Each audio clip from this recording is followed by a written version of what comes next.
Hiç yol vermeyin. Karşılayın.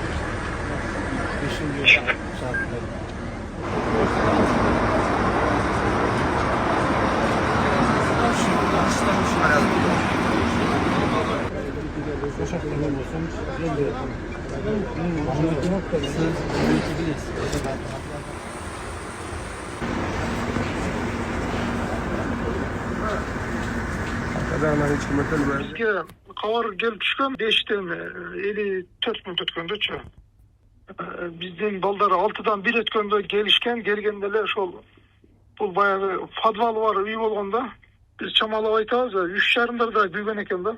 Кошуналары 112 кызматы аркылуу билдиришкен. Күйгөндө баягы дым болупчу баягындай уланып калышкан да. Балдарын кучактаган бойдон жатып калыптыр да.